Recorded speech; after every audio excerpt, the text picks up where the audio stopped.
Since the beginning of the channel, we have been asked a lot of the time about which Olympus camera I should get. Well, today we're going to look at the current crop of Olympus camera and see which one is best for you. Ta-da!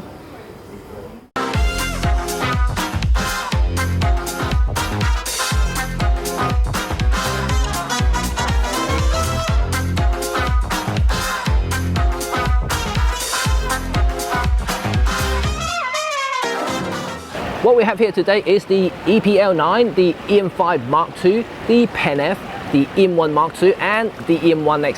However, what I don't have is the EM10 Mark III, just because I don't have one, and my beloved TG6, yeah, just because I forgot to bring it. Woo!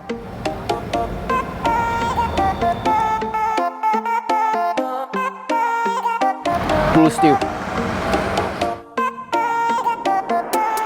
First up is the latest PEN-E-PL9 in this gorgeous denim blue edition.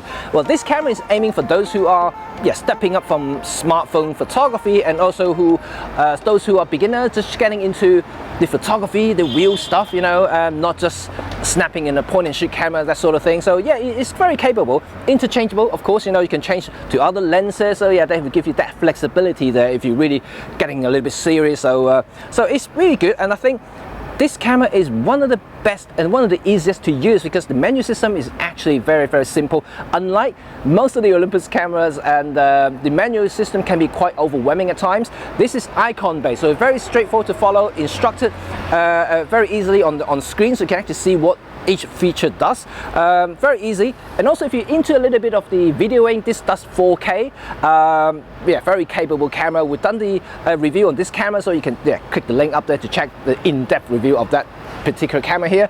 Yeah, the sensor wise, even the 16 megapixel, but for being a blogger or just beginner level, you know, if you're only viewing your photograph or mainly on screen on your smart devices, this is plenty enough. Even if you want to print it, this is still good enough for printing A3 size. So yeah, there you go, this is really good.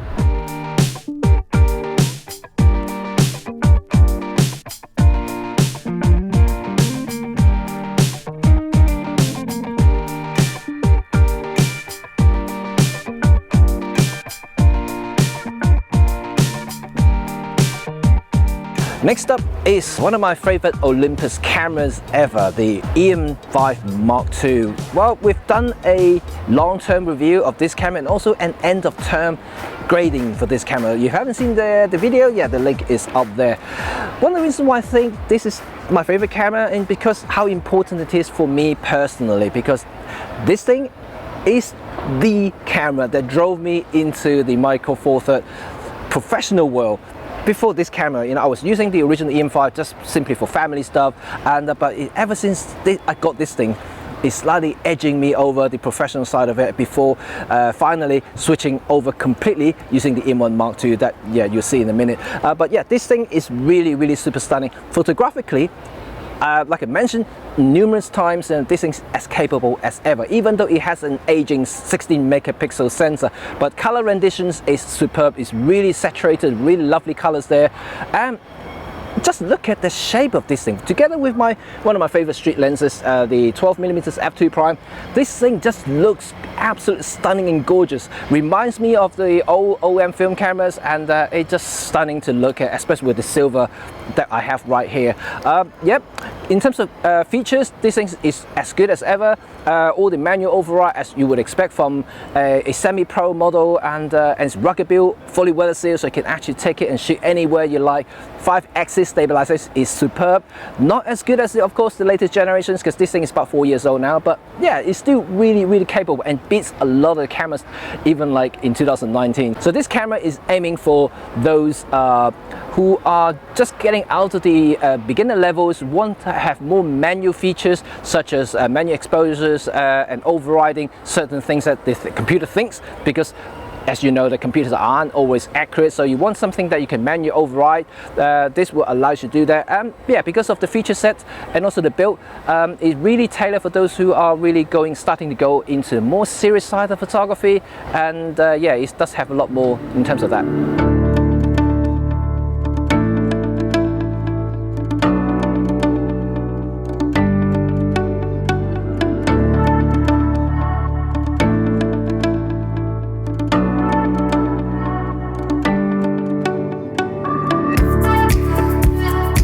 could be an artistic project.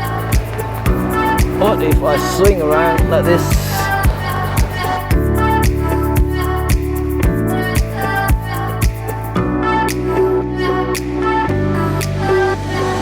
Next is definitely one of my favorite street cameras of all time, the Olympus PEN-F.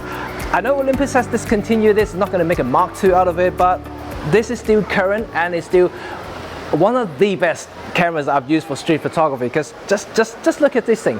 It has all the classic elements of a lot of the great masters used in the past, you know, like only a Cartier-Bresson, you know, and who likes rangefinder. This is not technically a rangefinder, but it's a rangefinder style camera, which has the EVF on the left hand side of the camera, so you still can do the typical street photography technique where you have one eye open and one eye on the EVF, so they can actually just do this and just look at the same time, which actually pretty awesome. And in terms of photographic capabilities, we've done a review on this camera. It's just right on the link up there if you haven't seen it before. It's brilliant. You know, it has a 20 megapixel sensor, so in terms of resolution, this is bang up to date, even though this is about almost 3 years old camera now. And so it's really great color rendition like any other Olympus cameras, very contrasty, very punchy. One thing I have to tell you about is the black and white, and then this thing does have a dedicated dial for black and white photography, and I think it's just really cool. I use that a lot because I love monochrome photography, and especially for street high contrast stuff, looking at lights and shadow. This thing really shines when it comes to that. If you like to use just JPEGs, and this thing does produce really lovely JPEGs actually, so I love that, and the overall ergonomic is great. Yeah, it still remains in the current catalogs, and you can still grab one of these while you can. It's definitely one of the best cameras out there.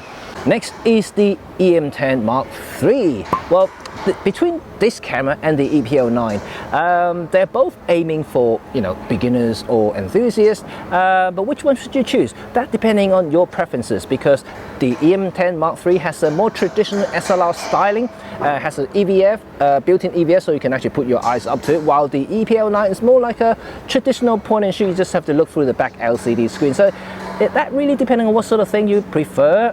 I know these days most people actually prefer to use the back LCD screens regardless. If that's your preference, the EPL9 could be your thing, and yeah, also it looks slightly better in terms of styling wise, there's more color choices if that's your thing. But in terms of photographic capabilities, they're very equal, and in terms of axis stabilization, you know, the EM10 Mark III does a little bit better because it's 5 axis, especially when you're shooting video. But in terms of photographically, they're both very much the same.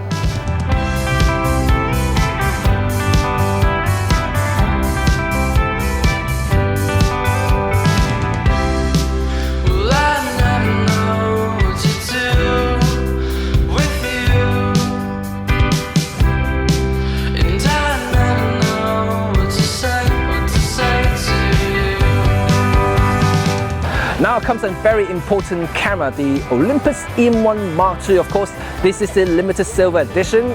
Totally digging this color.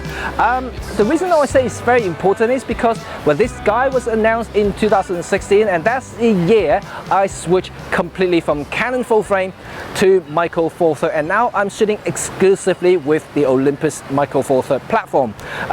This thing is very capable. It's a true workhorse. As you can tell, for the last 3 years, we've filmed everything with this particular camera, and also for me personally, for all my photographic projects and my paid jobs, weddings and street photography, travel and stuff like that, all done through this camera. And yeah, I've taken this everywhere in the world, in hostile environment, rainy situation, no problem, because it's fully weather sealed, very rugged build. And of course, this is a relatively new camera, so you can see there's no scratches, but my black version is completely worn off. It's got shine edges everywhere. If you haven't seen that review that we've done, the video is up there, so you can click out and check it out. But what is this camera for? Well, if you are very serious about photography and you want a lot more faster features like AF, performance tracking for instance, this thing is really good, especially for the latest firmware update 3.0.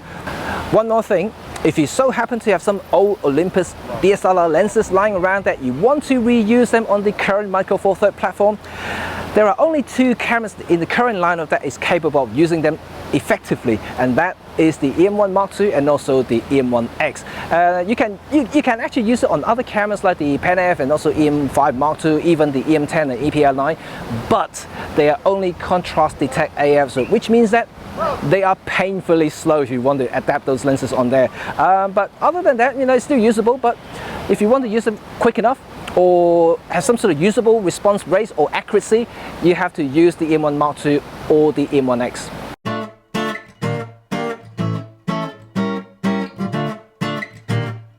I'm not moving because it's so freaking heavy. Last but not least is, of course, the latest and the greatest EM1X. Yes, it's big, yes, it is heavy, but it's indestructible, and which means that it's aiming for the top-end professional use. As you can see, I have the biggest DSLR lens, the 35 to 100 f2 Pro Zoom lens from the DSLR era, so that's why it's such a big thing, and because it's not built for this system. But yeah, you can adapt to it like I mentioned earlier with the EM1 Mark II. It's fully capable, and I shoot a lot of portrait with this lens. It also tracks it quite well as well, although you can't have the same frame rate as the native Micro Four Thirds lenses now, and because it's still kind of using that translator there, the adapters in the middle, so it slows down everything. But it's usable, it's workable, it's traceable, so trackable. I mean, so it's actually very, very good. If you do use these sort of systems around, and then the EM1X will give you a better balance feel simply because of the size. Of course, you can actually attach a battery grip on the EM1 Mark II to get the almost similar balance feel to it, but if you want the best system at the moment, because the EM1X does have a better processor, I mean dual processor, so it does enable just a little bit quicker compared to EM1 Mark II.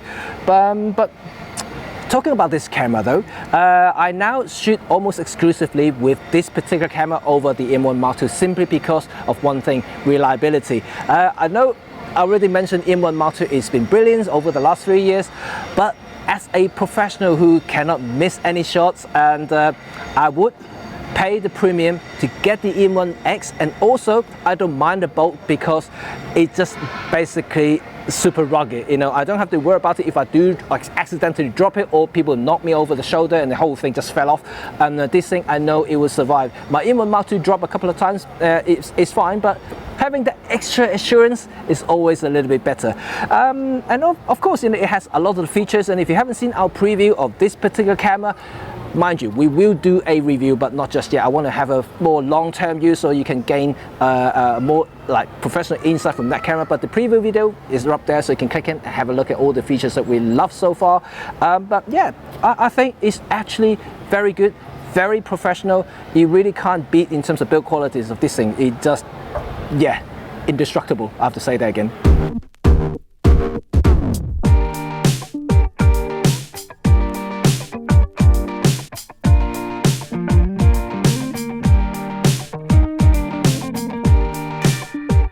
There you go, that's the entire lineup of Olympus camera. Yes, I forgot to mention about the TG6. And you haven't seen our video, we're going to put the link down in the description. And that is a very capable, indestructible point and shoot camera that if you have a very active lifestyle, I think that is a camera for you. And it's very capable, it shoots beautiful photos and also 4K video in such a compact body. And it's flexible because it's got a zoom, and if you're really into diving and things like that, you can actually even get a diving house, I mean not diving, but a waterproof housing to take it even deeper into the water. So yeah, if you're into that sort of thing, that's a camera for you. But anyway, so this is our buying guide for 2019 on the Olympus lineup. I hope you guys enjoy it. A lot of you guys say that I'm biased with the Olympus Micro Four Thirds system. Well, yeah, because I do use the Micro Four Thirds, especially Olympus gears to make a living, and so does Tracy. So yeah, we can actually call ourselves the Olympus professionals. But don't forget, no matter what gear you use, what format you use, whether it's Micro Four Thirds, full frame, medium format, APS-C, it doesn't really matter. Camera is only a tool for you. A better camera doesn't make you a better photographer, so if you want to be better with your photography, don't forget to watch our Photography 101. Anyway, so hope you guys enjoy this particular video, and I have to stress that, and because a lot of you guys actually forgot, we have a community page in the YouTube channel, so you can engage with us directly from there. Every time I post a comment, you can actually either do a vote or just relay messages to me, or yeah, anything else you want to say. That page is actually in our YouTube page. There's a little tab there, say community, and you can actually just click on it and see all our latest posts and questions, or even questionnaires and votes. So yeah, don't forget to check that out. So hope you guys enjoyed the video, and don't forget to subscribe our channel by clicking the button there if this is your first time here. And if you like it, don't forget to also enable the bell notification so you know when our new video is coming out. Until next time though, see you then, bye.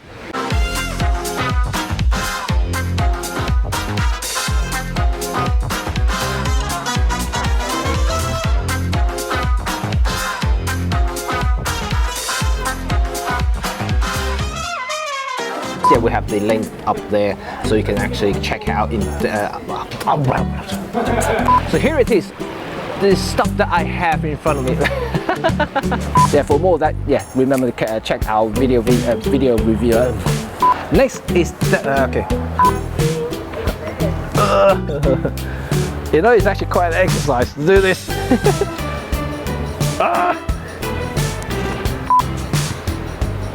This could be an artistic project. What if I swing around like this? Shit, I'm feeling dizzy looking at the viewfinder.